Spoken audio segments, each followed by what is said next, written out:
Chapter 5. The Plan.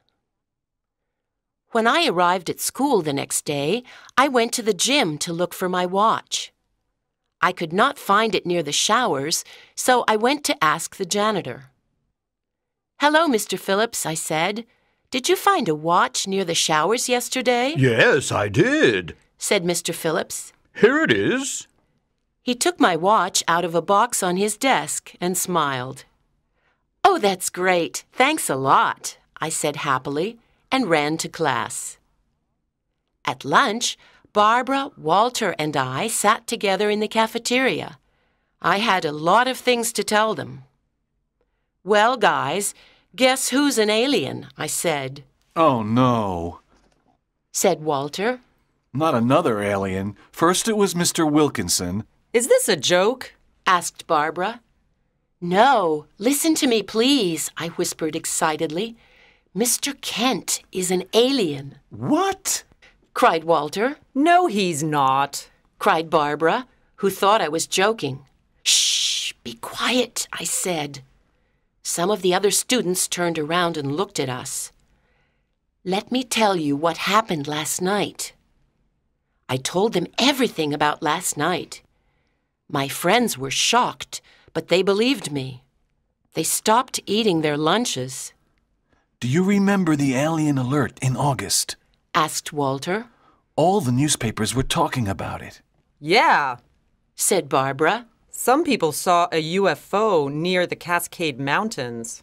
"Then Mr. Kent is one of the aliens from the UFO," said Walter. "Do you remember how he looked at the sun the first day of school?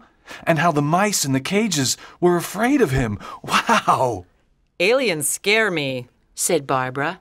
"A teacher who's an alien at our school." "I don't think aliens are bad," said Walter. "They're just different." "Now listen," I said.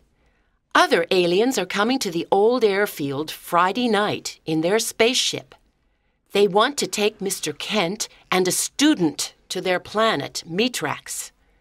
They want to study humans." "A student?" cried Barbara. "That's one of us," "We have to stop him," said Walter. "Are the aliens coming this Friday?" asked Barbara. "Yes, on the day of the PTA meeting," I said. "And today is Thursday. We only have one day to do something." "I have an idea," said Walter. "What is it?" I asked.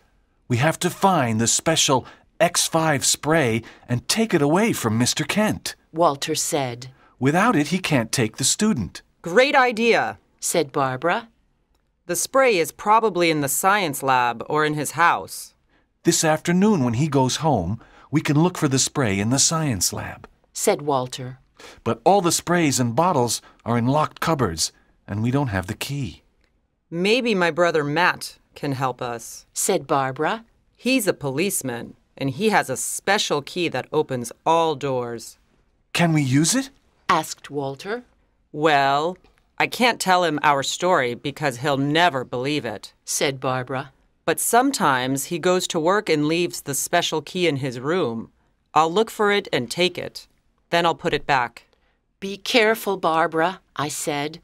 "We don't want trouble with the police." We started laughing. It was time to go back to our afternoon classes, math and American history. I was happy when school ended at 3:30. Barbara and I went to her house, and Walter stayed at the school library.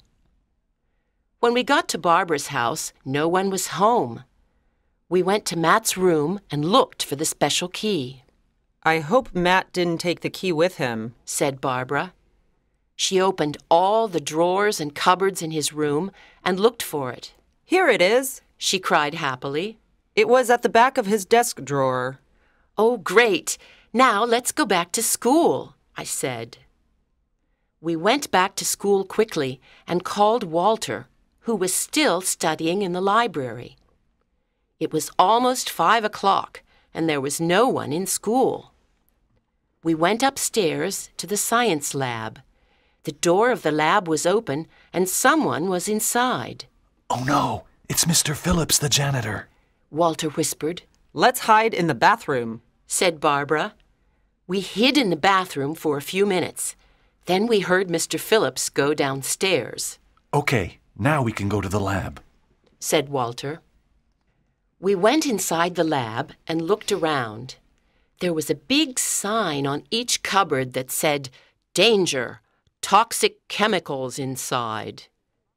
We opened the two big ones and looked at every bottle. There weren't any spray cans. Then we looked inside the smallest one and found a small black spray can.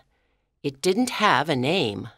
All the other bottles and cans have a name, said Walter. This must be Mr. Kent's spray. He took it out of the small cupboard and said, It's very heavy. Who wants to take it home? I asked. Not me, said Barbara. My mother always looks around in my room. Mine does too, I said. Oh, I'll take it home, said Walter. A spray can from another planet. I can study it. Don't spray yourself with it, Barbara said, laughing. Walter, Barbara, and I went home because we had a lot of homework to do. After dinner, the phone rang and I answered it. Hi, Karen, said Walter. Can you come to my house? I have to talk to you. It's 8:00 and I'm doing my homework, I said. Karen, please, this is important, Walter said. Are you all right, Walter? I asked. You sound strange. Please come, Karen. It's important. Okay, I'll be there in 15 minutes, I said. I quickly put on my jacket and ran downstairs to the living room. My mom was reading the newspaper and my dad was watching TV. Tex was sitting next to them. Mom, I'm taking Tex out for a walk. At 8:00 at night? My mom asked, surprised. Yeah, I'm tired of studying, I said. I really need to take a walk and get some fresh air. I'll be back by 9:00. Some fresh air is good for you, Karen, said my dad. It's a nice evening. See you later, I said. Tex and I walked down the street and crossed the park quickly. What did Walter want at this time? I wanted to find out. It was a warm evening and there was a full moon in the sky.